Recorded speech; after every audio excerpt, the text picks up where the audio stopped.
וכאן יש לי גם טענות, אם נחזור לרגע דקה לאחור, לחברה הישראלית, הרבה מאוד השיח, כל מי שקצת הכיר או היה קרוב או צרך חומרים, החומרים שרצו ברשתות החברתיות אצלנו, על הפלסטינים, היו מאוד מזלזלים, היה הרבה לגלוג. עכשיו, אני חשבתי בימים שאחרי, וגם לפני, חשבתי על קצינים או אפילו לא מקבלי החלטות. אנשים בדרג בכיר במערכת המודיעינית, שאגב, אני לא מכיר, אני לא בא מתוכה, אני רק צופה בה לפעמים מהצד, ואני אומר, הם היו מושפעים מכל מיני בדיחות וויצים וגגים, שיצרו, אגב, בלוגרים ישראלים. כן. מובילים מאוד, אוקיי? ומשמעותיים על הפלסטינים, הגחכות שלהם כל הזמן. מה זה עושה לתפיסה שלהם את האויב? לאויב צריך להתייחס בצורה חמורת סבר. בטח כשהוא בא ואומר לך, אני עומד בפני שנה מאוד קשה איתך, בעימות איתך, דופק לך בדלת באלף צורות ובנבוט, ואומר, אני הולך לתקוף אותך. אוקיי? אי אפשר להתייחס לזה בבדיחות הדעת או בצחוק. וברגע שאתה מתייחס לזה בצחוק ובהלצה, ומלגלג ומזלזל בו, אז אתה מנתק את עצמך, אתה צורך חומר מאלחש. ואני חושב שהחברה הישראלית וההנהגה, ובעקבותיה גם המערכת הביטחונית, צרכו חומרים מאלחשים, ולכן הגענו לאן שאנחנו מגיעים.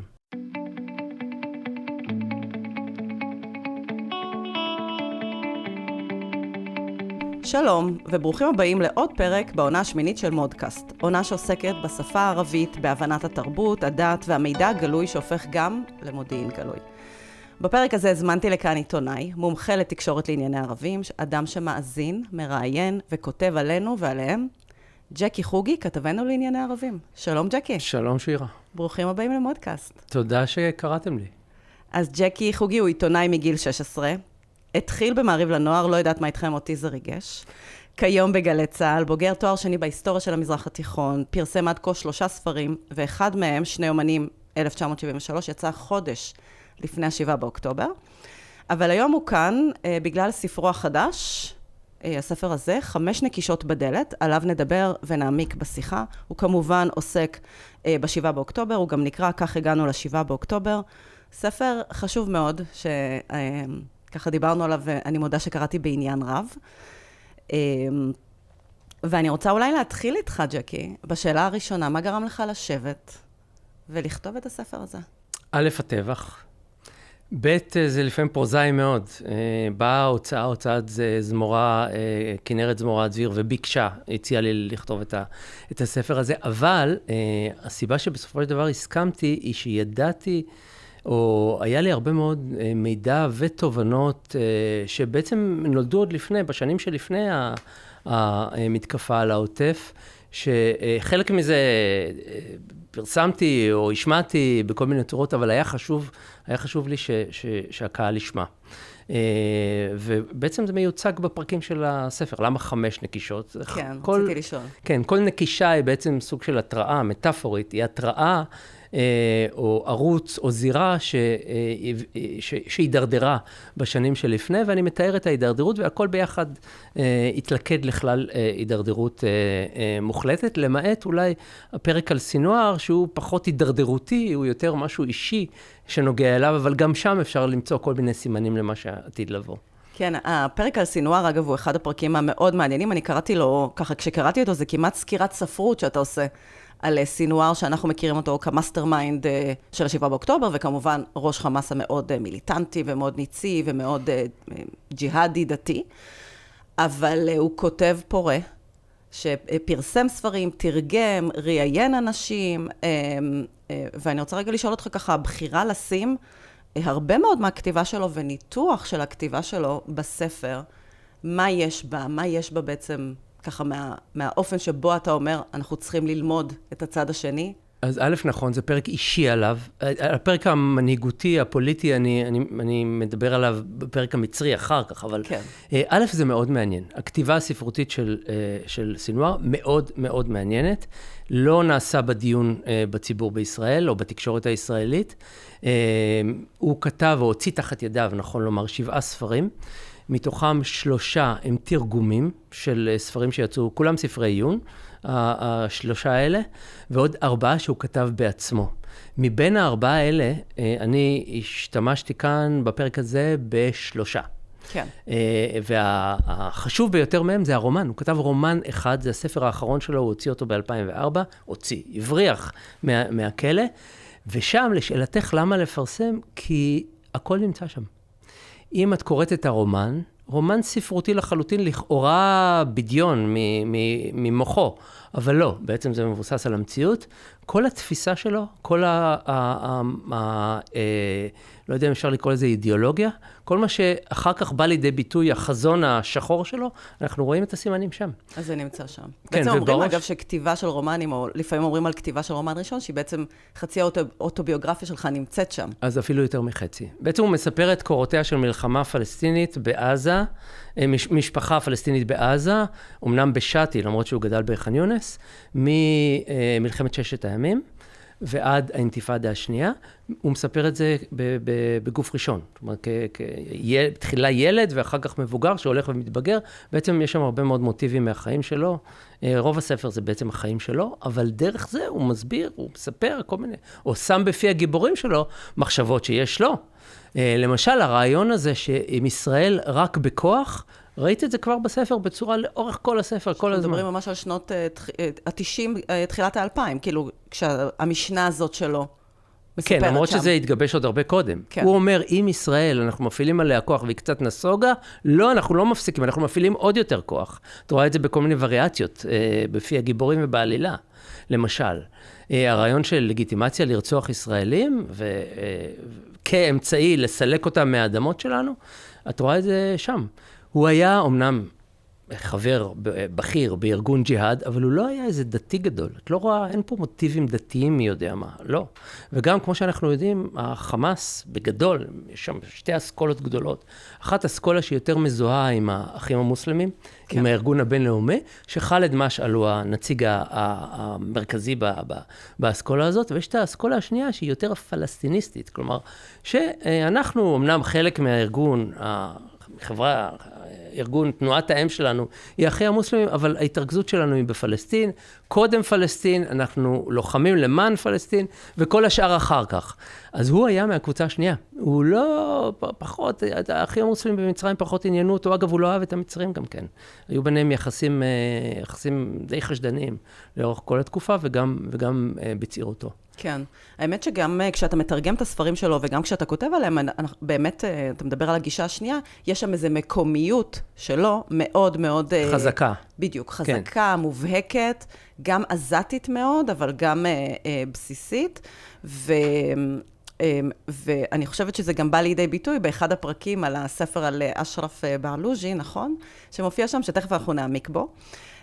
אבל אני רוצה רגע להתקדם רגע לזה שאמרת שבעצם יש שם 2 פרקים על סינואר, הפרק האישי, והפרק הזה שהוא יותר המנהיגותי, וככה לאן הוא לקח את תנועת חמאס, ואיזה ויז'ן הוא הציב לה, כמובן הסוף מגיע ב7 באוקטובר, ואני ככה לוקחת את המקום שבו אתה העדת עליו, שהוא תלמיד, קודם כל. זאת אומרת שיש לו איזה תלמידאות, נכון? שהוא לקח קורסים בפתוחה, שמעתי אותך אומר באיזה ראיון, שהוא קיבל בקורס מבוא למזרח תיכון ציון יותר גבוה ממך.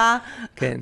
ושהוא באמת למד את ישראל, את הצד הישראלי, מי מקבלי החלטות דרך דעת הקהל, בצורה סדורה ומאוד מאוד יסודית.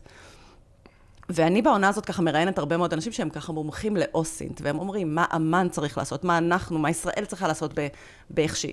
אבל אני רוצה לשאול אותך, איך אתה מעריך את האוסינט שחמאס עשתה למעשה סינואר, וחמאס כתנועה, ככה בשנים שלפני 7 באוקטובר? תגיד את זה בצורה מאוד פשוטה. מעבר לזה שהם היו בכלא, ובאחד המאמרים שכתבתי פעם, תיארתי מטאפורית, כשאתה נמצא תחת המגף של הסוהר, אתה מסתכל עליו מלמטה, אתה רואה גם את הביצים שלו.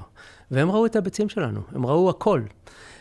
וברגע שהם יודעים עברית, לא רק הוא, לא רק סינואר, תאופיק אבו נעים, ראש המודיעין שלו, רזי חמד, פוליטיקאי אמנם, אבל רזי חמד בשנים שעוד הם היו מדברים איתנו, החמאסניקים, פחות או יותר סביב צוק איתן, אני זוכר שהתקשרתי אליו יום אחד בעזה, והוא היה בנהיגה באוטו, ושמעתי אותו שומע רדיו. אז אמרתי לו, תגיד, למה אתה שומע רשת ב'? הוא אומר, זה מחצית, אני שומע אותם בחצי מהזמן שלי, ושומע אתכם, את גלי צהל בזמן אחר, ואז אני מקבל את כל חלקיה של האמת. אוקיי, זה צחק עליי קצת, אבל בעיקרון הם עוקבים כל הזמן. אלה בעזה, חוסם בדרן בדוחה, סלח ארורי, כל אלה יודעי עברית, אסירים לשעבר. סלח ארורי בלבנון, זאהר ג'בארין בלבנון, יושבים האנשים האלה, ובטח עוד שאני לא מכיר, יושבים ו8 בערב, אמנם לא כל יום אני מניח, אבל פותחים את המהדורות שלנו, מזפזפים בין הערוצים, ויודעים היטב מה קורה פה. ולכן כשסינואר עמד בדצמבר 22 ואמר, גורמי המודיעין שלנו נתנו לנו הערכות שהשנה הבאה, הקרובה, 2023, הולכת להיות מאוד מאתגרת עבורנו, הם אמרו את זה על סמך תצפיות בין השאר מהסוג הזה. אז הם יודעים, הם קלטו אותנו ולמדו אותנו לאורך כל השנים. זה לא רק סינואר שלמד מאפס, מ-97, 1997, אולי קצת קודם, התחיל ללמוד לימודי ארץ ישראל ועם ישראל והיסטוריה של עם ישראל, ומה זה ירושלים בתלמוד, ושואה וציונות, את כל הקורסים האלה שהוא למד. זה לא רק ככה, זה גם הם בעצמם כל הזמן לומדים אותנו, הם התכוננו בעצם, לא באופן מודע, אבל הכינו את עצמם ולמדו את האויב בצורה פנטסטית. תשאלי את עצמך כמה בפורום מטכ"ל, למשל, אלופי מטכ"ל, יש לא רק כאלה שיודעים ערבית, אוקיי? אני מניח שיש תמיד אחד או שניים. שנוסעים בבוקר לקריה ומקשיבים, אתה אומר, לרדיו ברמאללה או רדיו בעזה. שצופים באל-ג'זירה אחת ליומיים או 3. במהדורה מרכזית, שקוראים אתרים פלסטיניים בערבית. זה המון, אני יכול לגלות לך מתפקידי, מעבודתי, שזה המון, המון, המון תועלת יש במעקב הזה. אוקיי? הרבה מאוד. אז בממשלה, כמה? יש שר אחד, שר וחצי שדוברים ערבית וגם לא כל כך משתמשים בזה, כך ששם הם פתחו עלינו פער אדיר לשאלת האוסינט. מעניין. אני חושבת שאתה אומר רגע, הם ידעו עברית, אבל בעצם יש פה הרבה מעבר. כאילו העברית או השפה, גם כשאנחנו מסתכלים רגע מי יודע ערבית או פרסית, זה אינסטרומנט.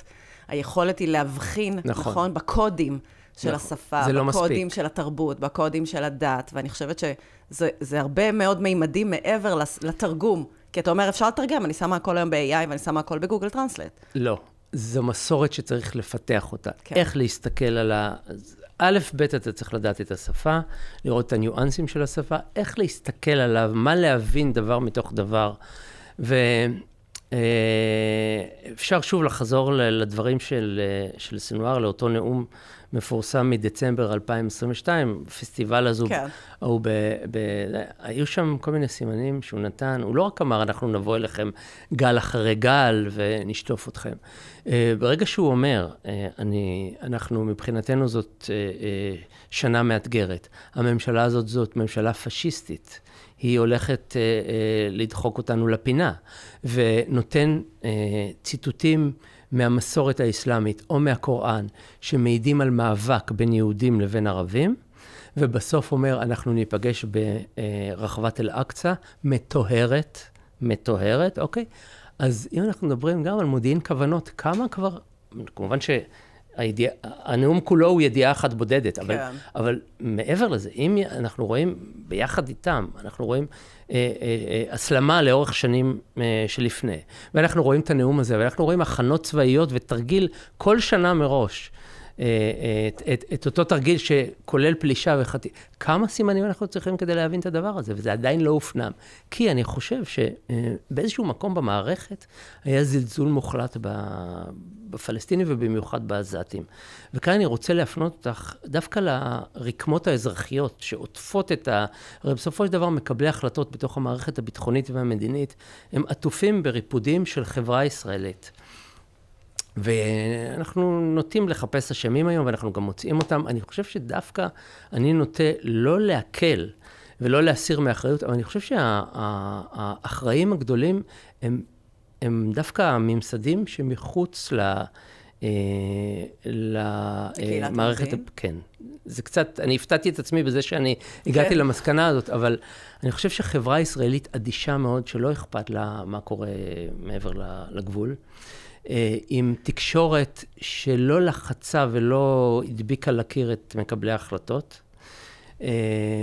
כל אלה יצאו סביבה לא טובה, סביבה מרדימה, גם לדרג המדיני וגם לדרג הביטחוני. תוסיפי על זה פוליטיקאים שהעסיקו אותנו בשנים שלפני בזוטות ושטויות, שיסו אחד בשני, תמיד חיפשו איזשהו אויב מלאכותי בפנים ובחוץ, הרעשה מטורפת שמסיתה אותנו, ומה יותר סמלי מזה? ב-12 בספטמבר 2023, את זוכרת מה קרה? כן. זה התרגיל הידוע של חמאס, החזרה הגנרלית. נעשה רגע סדר למאזינים שלנו, אז בעצם אתה דיברת על דצמבר 22, 35 שנה לחמאס, נכון? כאילו, חמאס בעצם מציינת 35 שנה להקמתה, ואז זה נאום סינואר שעליו דיברת, שהוא משובץ בהרבה מאוד קודים ורמזים דתיים, שגם אתה יודע ערבית על בוריה, אבל לא מכיר את הקודים האלה, מהמשורר מהג'היליה, והאסלאם, והסורה הזאת, הפרק הזה בקוראן או לא, אתה לא תצליח להבין את הנאום כמו שכרגע הסברת אותו, ועכשיו אתה מדבר על ספטמבר 23, שזה תרגיל, מה שנקרא מודל אחרון לפני ביצוע, כמו שאנחנו מכנים אותו, נכון? כן, של חמאס. פחות מחודש לפני.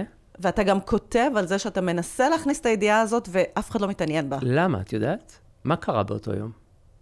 באותו יום התכנס בג"ץ בהרכב חסר תקדים של 15 שופטים, כדי לדון בעתירות נגד עילת הסבירות.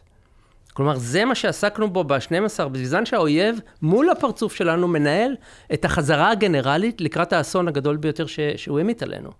אז עד כדי כך היה הניתוק. וכאן יש לי גם טענות, אם נחזור לרגע דקה לאחור, לחברה הישראלית, הרבה מאוד השיח, כל מי שקצת הכיר או היה קרוב או צרך חומרים, החומרים שרצו ברשתות החברתיות אצלנו, על הפלסטינים, היו מאוד מזלזלים, היה הרבה לגלוג. עכשיו, אני חשבתי בימים שאחרי, וגם לפני, חשבתי על קצינים, או אפילו לא מקבלי החלטות, אנשים בדרג בכיר במערכת המודיעינית, שאגב, אני לא מכיר, אני לא בא מתוכה, אני רק צופה בה לפעמים מהצד, ואני אומר, הם היו מושפעים מכל מיני בדיחות וויצים וגגים, שיצרו, אגב, בלוגרים ישראלים.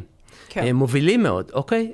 ומשמעותיים על הפלסטינים, הגחכות שלהם כל הזמן. מה זה עושה לתפיסה שלהם את האויב? לאויב צריך להתייחס בצורה חמורת סבר.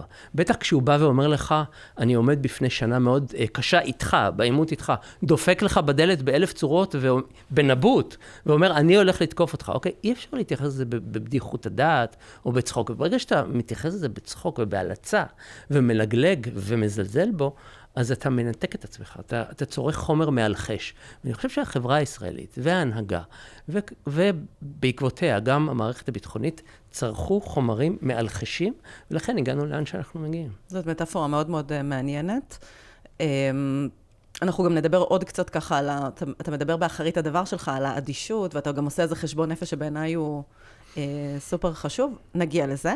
אני כן רוצה לחזור לפרק מאוד מעניין בספר, שבו אתה מתאר את המפגש, את ההשתאות של יחיא סינואר, מבחור שהוא פוגש בכלא, מפגע, רוצח בעצם פלסטיני מאוד מאוד צעיר, שרצח ביפו 4 ישראלים, אבל הוא לוקח את הדבר הזה, מראיין או מדובב את האדם הזה, ובעצם מוציא, אתה יודע, כשקראתי את מה שפרסמת, זה בעצם כמעט ממואר, של ילד עזתי שגדל, מושפע, ואיך הוא מגיע עד לשעת הפיגוע.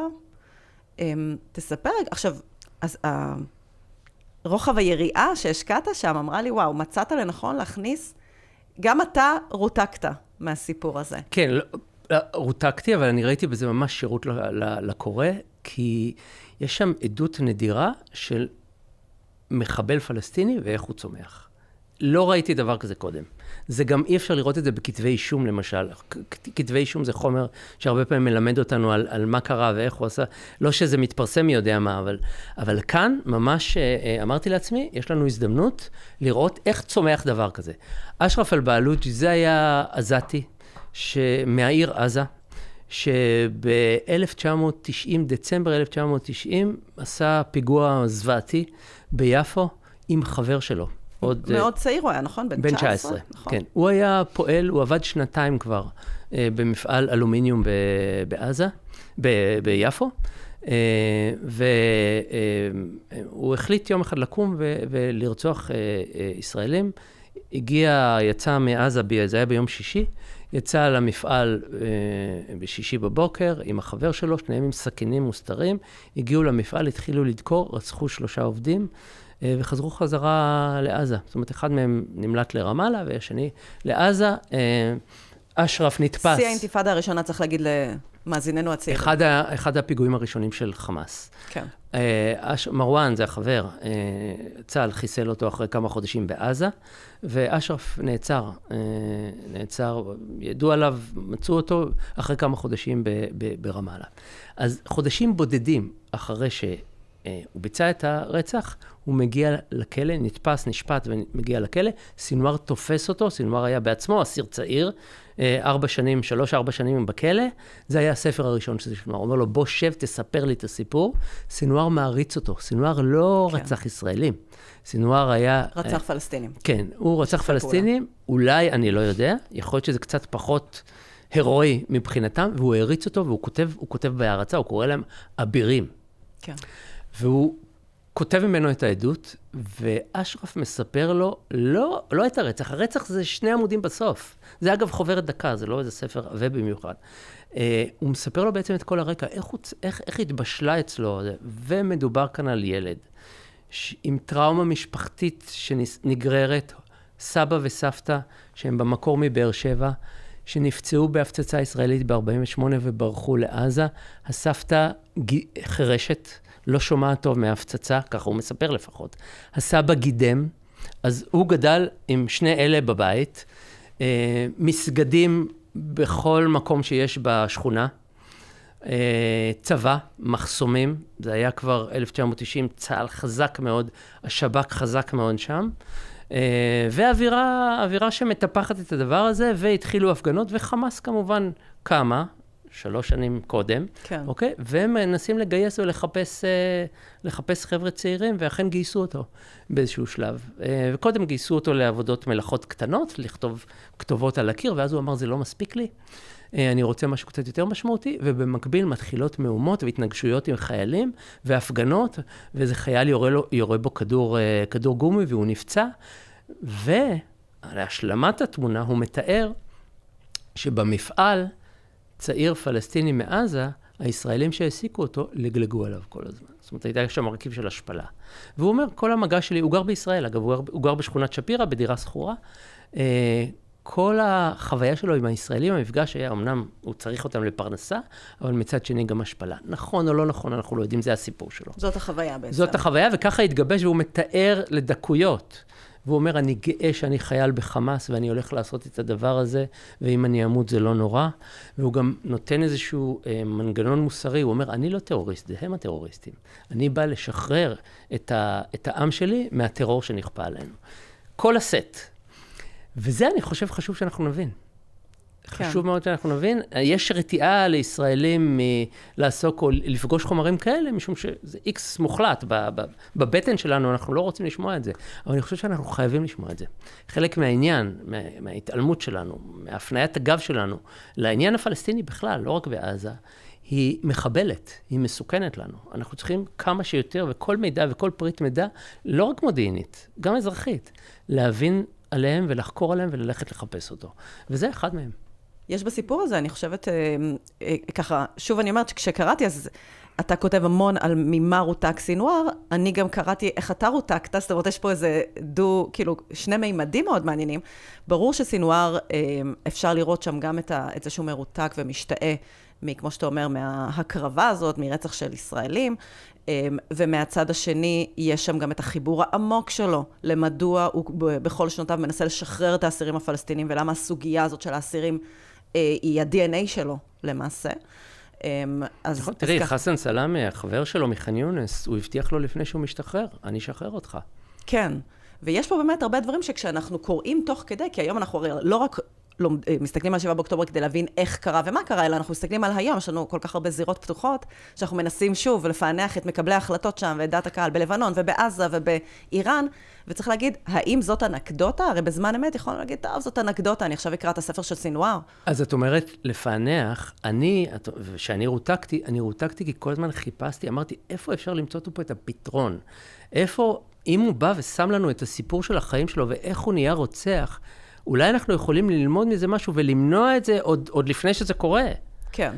אז לא, קשה למצוא את התשובות לדבר הזה, אבל זה מה שהעסיק אותי. כן. איפה אני יכול למנוע את הפצצה המתקתקת הזאת? הספר, אני חושבת שהוא מאוד מעניין, כי הוא מצד אחד מנגיש את מה קורה כל הזמן בזירה הפלסטינית. אנחנו לא צריכים עוד ספר שהרי שהסבירנו מה קרה בישראל, העיתונים מלאים בזה, באמת, הרבה מאוד מידע, אבל אתה כן כל הזמן מנגיד בזמן שזה וזה קרה בעזה או בגדה, אנחנו עסקנו בזה. זאת אומרת, אתה כל הזמן אומר, במה לא עסקנו, במה דעתנו הוסחה, ואני תוהה, אחד, ברור שדעת הקהל בישראל, או העיתונות והתקשורת והפוליטיקה, עסקו בזה. וגם ציינת את זה. גם ארגוני המודיעין הם בסוף המשך של החברה. זאת אומרת, אנחנו לא, גם אנשי מודיעין, הם לא מגיעים ופתאום מורידים את כל החליפות. נכון שהעבודה היא זירה כזו או אחרת, אבל אתה המשך או השתקפות של החברה שלך ובמה היא עוסקת. ואתה כותב הרבה באמת על האדישות בחברה הישראלית. אני חושבת שזה בין אדישות לרתיעה. גם ציינת. האדישות נובעת במידה רבה מרתיעה. זה נכון, צריך להתגבר על זה.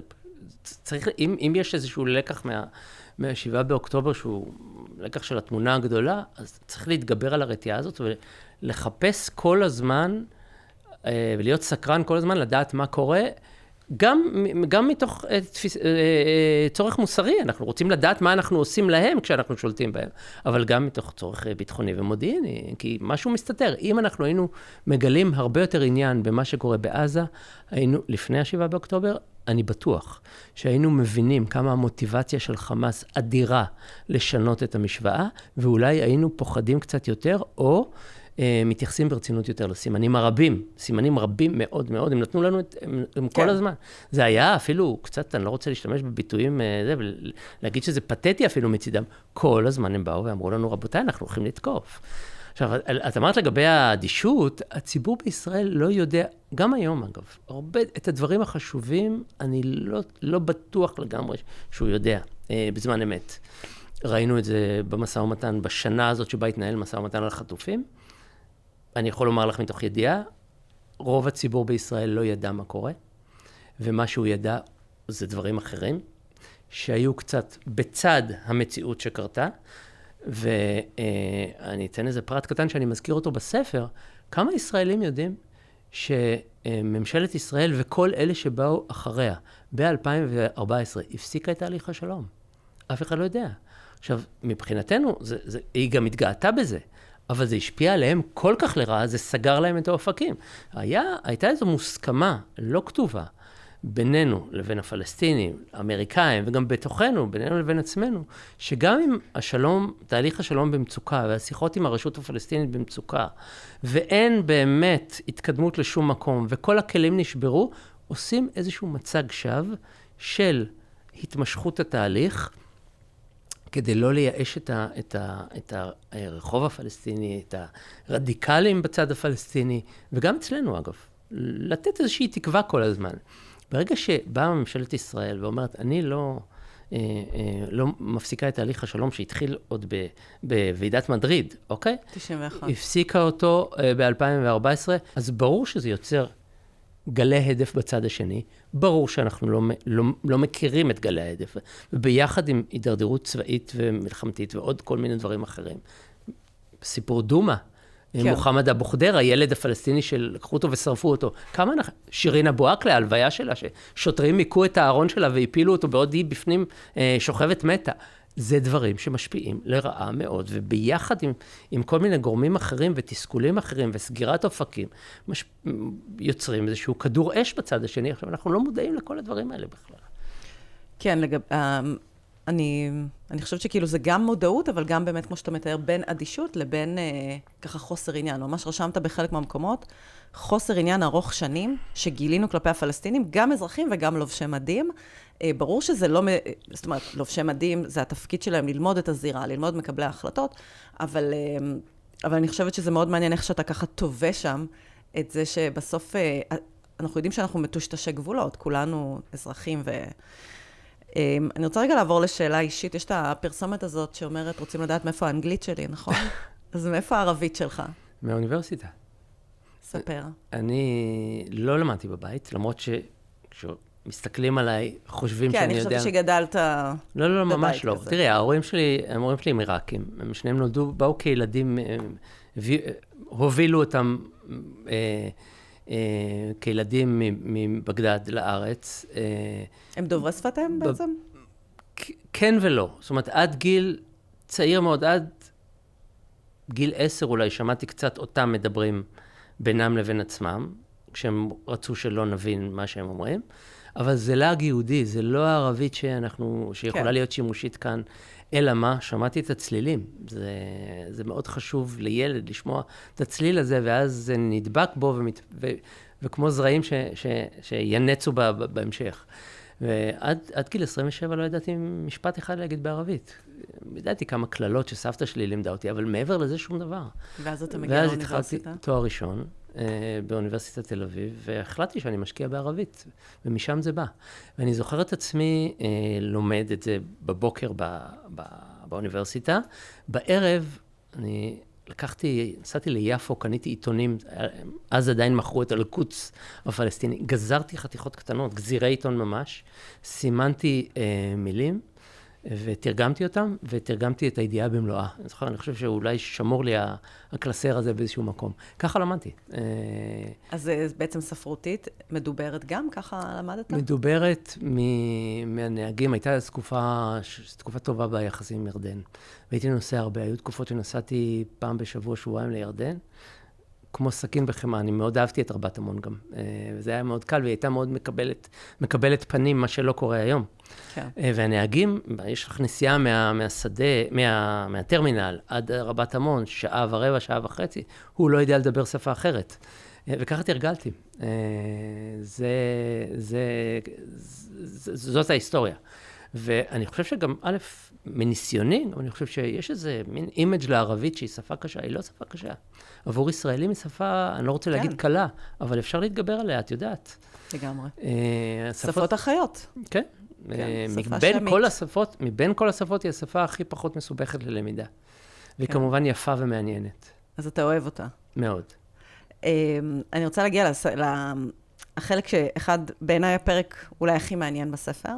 הספר מעניין, הוא קולח, הוא גם קצר, הוא לא מאוד אב קרס, כאילו, אני חושבת שהוא מאוד מאוד קרי. ועדיין הפרק שעבורי היה הכי מעניין זה האחרית דבר. שיש בה גם איזושהי הסתכלות פנימית, כאילו יש בה חשבון נפש, בכמה מעגלים.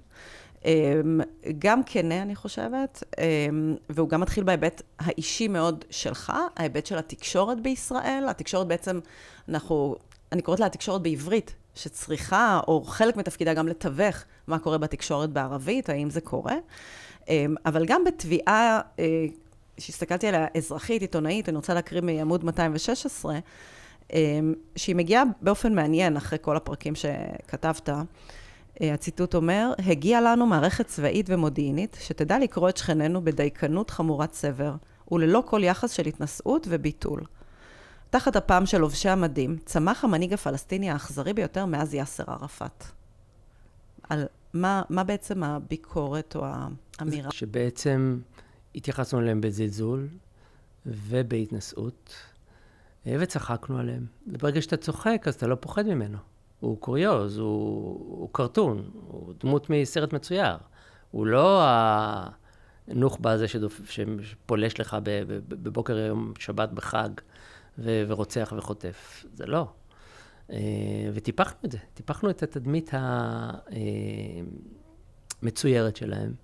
ואני חושב שכל המערכות היו שותפות לדבר הזה, ובאחרית דבר אני מתחשבן בעיקר עם חבריי העיתונאים שלא נלחמו. אני חושב שהעיתונות בישראל תפקדה באיזשהו מקום כמנגנון הסתרה, לא רק כמנגנון שלא היה סקרן לדעת מה קורה, ועד היום אגב.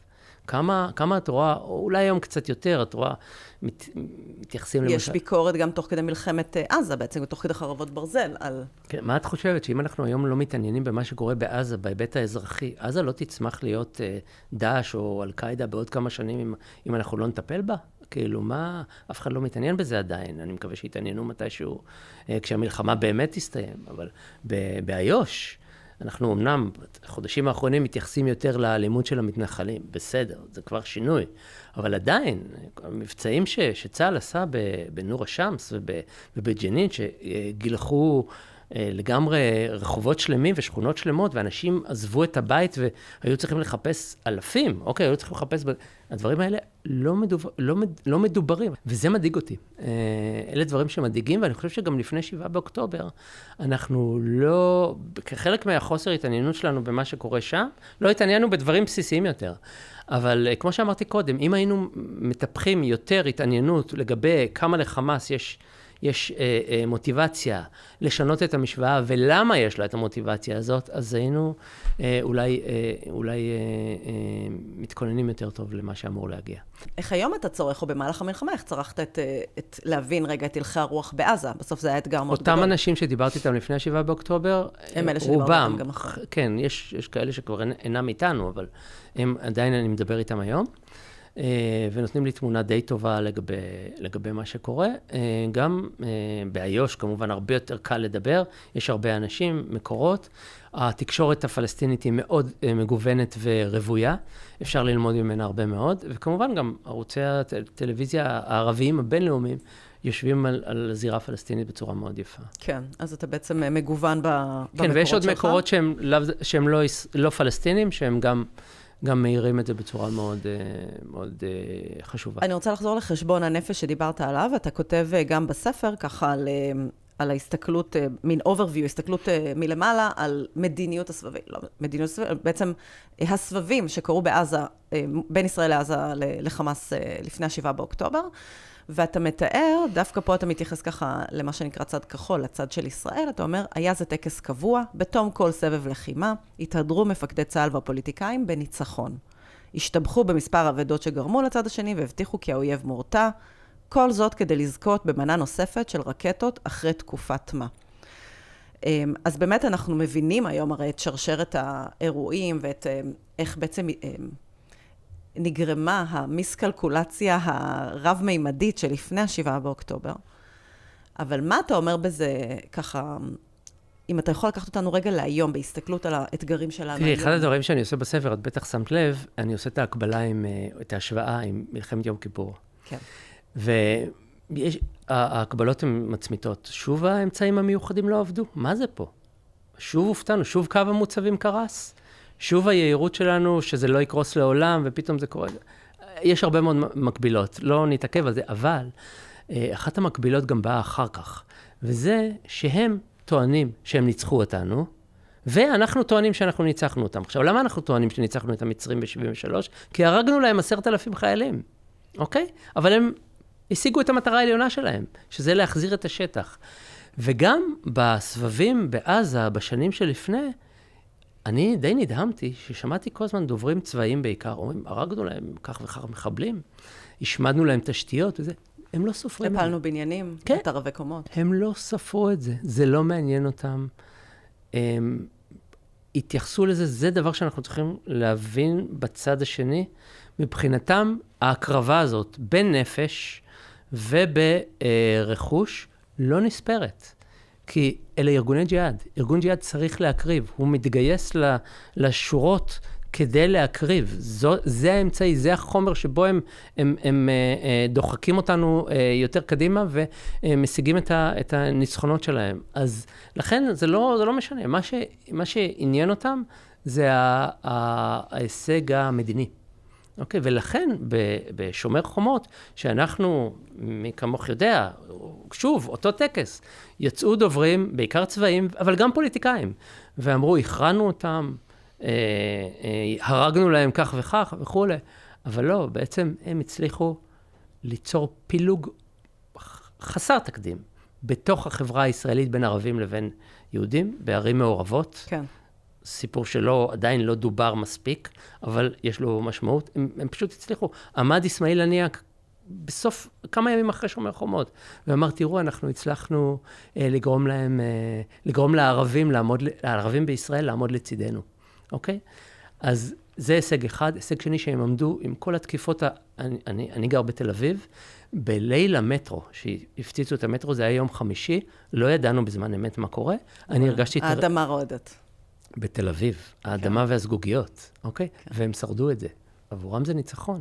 זה אומר שהאויב משקיע את כל עוצמת האש שלו, ולא מצליח להכריע אותנו. ומשם הם התחילו להצמיח את הרעיון הזה, שאפשר ללכת על המערכה הגדולה. כך אני חושב שצריך גם דיון וחשבון נפש, במהי תפיסת הניצחון אצלנו. תפיסת הניצחון לא יכולה להיות, הרגנו בהם ופגענו להם בתשתיות. היא צריכה להיות הרבה יותר עמוקה ורחבה. וגם בעצם אתה תוך כדי השיח והדיון בספר שלך מדבר על מהי תפיסת הניצחון בעיניהם. נכון, אצלם למשל, זה כשהעוטף, יישובי העוטף מפונים, כל תושבי בנועל הרגיל, מפונים, הם מרוקנים את העוטף. אוקיי, זה ניצחון. כשהם גורמים לנו נזק כלכלי, זה ניצחון. כשהם מורידים למקלטים שליש מתושבי מדינת ישראל, זה ניצחון. כשהם גורמים אצלנו מחלוקות קשות מאוד, זה ניצחון. כשהם גורמים ליריבות או עוינות בין ערבים לבין יהודים בתוך ישראל, זה ניצחון. הם מפרקים, לשיטתם הם מפרקים אותנו מבפנים. ימשיכו עוד ועוד ועוד לעשות את זה. אז לא משנה, אז בעוד שנתיים, בעוד 3, בעוד דור. אחד המוטיבים אצל סינואר, בספרים שלו, זה אוקיי, בסדר, יש לנו זמן, אנחנו נעשה את זה, אז לא חייבים למהר היום. אז הם חושבים שהם ינצחו ככה.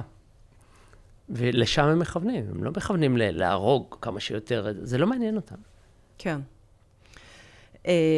טוב, אני רוצה להגיד לך תודה גם על המידע שיש בספר, אבל אני חושבת שגם האופן התביעה או הכתיבה של הדברים, ככה גם בהסתכלות על החברה הישראלית, גם בהסתכלות שהיא יותר אזורית של מה קורה אצל הפלסטינים, אבל גם מה קורה רגע אל מול גם חמאס במדינות האזור, אבל גם מדינות האזור ומצרים כמתווכת, אני חושבת שזה מאוד מעניין. וגם אני חושבת שהפרק האחרון, הביקורת שבה אתה משתמש במהלך הספר, שהיא מתחילה מרפלקציה הכי אישית, ואז לדיסציפלינה שלך, נכון? שאתה מגיע בכלל מהעיתונאות, יש בזה גם עבודת מודיעין, אבל אתה לא איש מודיעין. וגם לנו כחברה ישראלית, אני חושבת שהיא מאוד מאוד משמעותית. ואני רוצה לשאול אותך ככה אולי לקראת סיום דיברנו רגע איך אתה צורך את הידע שלך, את המידע שלך, אבל האם יש משהו שאתה יכול להמליץ למאזינים שלנו, ככה בהיבט של תרבות, של, לא יודעת, שיר, פודקאסט, לאוהבי הערבית? טוב, אז במקרה הכינותי. כן. יש שיר שאני מאוד, מאוד מחבב אותו, דווקא של מחמוד דרוויש. מחמוד דרוויש, הרבה ישראלים, שנוי במחלוקת, אבל אין ספק שהוא בן אדם שאפשר לדבר עליו רבות, וגם מורכב מאוד, אוקיי? הפלירטוט שלו... צריך להגיד, המשורר הלאומי הפלסטיני. אגב, בפרק הראשון המלצתי על ספר שלו, רסאל, התכתבות שלו עם סמיח אל-קאסם, אבל כן. כן, אז יש הרבה... אחד השירים שהוא כתב, הוא כתב אותו... הוא יצא ב-2005, 2004, אחד מהקבצים האחרונים שלו, קוראים לו חשוב על זולתך. אני תרגמתי אותו ככה בתרגום חופשי, אז אל תשפטי אותי, אני אקריא, זה שיר לא ארוך, אני אקריא אותו ותבין לי בדיוק מה זה. הוא אומר ככה, בעודך מכין את ארוחת הבוקר, חשוב על זולתך. אל תשכח שהיונים משחרות למזון. ובעודך מנהל את מלחמותיך, חשוב על זולתך. אל תשכח את אלה המבקשים שלום. בעודך משלם את חשבון המים, חשוב על זולתך. אלה המתפרנסים ממי העננים. ובעודך חוזר אל הבית, ביתך, חשוב על זולתך. אל תשכח את דרי האוהלים. ובעודך ישן וסופר את הכוכבים, חשוב על זולתך. יש אדם שלא מצא מקום לישון בו. ובעודך מדבר במטאפורות, חשוב על זולתך. אלה שעבדה הזכות שלהם לדבר. ובעודך חושב על האחרים הרחוקים, חשוב על עצמך, ותגיד, אני רוצה להיות נר בחשיכה. עכשיו, שאלת אותי מה אני יכול, איזו עצה אני יכול לתת, פשוט להתייחס לאחרים מגובה השולחן, לא מלמעלה, לא לזלזל, לנסות לראות את חייהם כמו שהם רואים, או מהמקום שהם רואים, ואז אני חושב שאנחנו נבין אותם קצת יותר טוב, או אפילו הרבה יותר טוב. וואו. קודם כל, תודה על השיר הזה. אני חושבת שהוא משמעותי. אגב, הוא זכה להרבה גרסאות מוקלטות, גם בחול, לבנון, אבל הגרסה הכי יפה והכי מרשימה היא של מירה עווד, ששרה אותו בערבית. טוב, אז זאת המלצה מדהימה, אני חושבת, למאזינים שלנו. כן, גם הלחן, הכל ביחד. כן. תודה רבה על ההמלצה הזו. תודה, שירה. מאוד מיוחד, אני חושבת שהיא משמעותית גם כתרבות, אבל גם לאנשים שככה עוסקים באיך לפענח את זולתך. תודה רבה על זה. ואני רציתי ככה, ממש בקצרה, הסיפור שלך על איך גדלת ואיך הגיע אליך הערבית, אני חושבת שהוא מעניין, כי מצד אחד אתה אומר, אני רק בגיל 28, עד גיל 28 לא ידעתי ערבית. אבל מהצד השני, כן תיארת פה איך האוזן והגוף בעצם, זאת אומרת, השפה היא נכחה אצלך בתת מודע, ברגש, בעצם מעצם הבית שגדלת בו. ואני רוצה להקריא דווקא שיר של משורר ישראלי, אלי אליהו, שגם הוא גדל בבית כזה עם הורים יוצאי בגדד, והוא מדבר ככה על איך גם אנחנו כישראלים וכיהודים השתקנו את השפה הערבית, ככה יוצאי מדינות ערב. זה שיר שנקרא מתחת לפני האדמה. ומה לעשות שאצלי הניתוח הצליח, ובגדד מתה. ולא נותרה אלא המוזיקה שהיה אבי שומע בתחנות הבושה. כשהמתין בחניון התת-קרקעי, לקחת אותי אל צבא העם בדרכו לעבודה. ולא אשכח לעולם את עצב ידו המגששת אחר העברית, להחליף מהר, לפני שיוצאים ועולים מעל פני האדמה.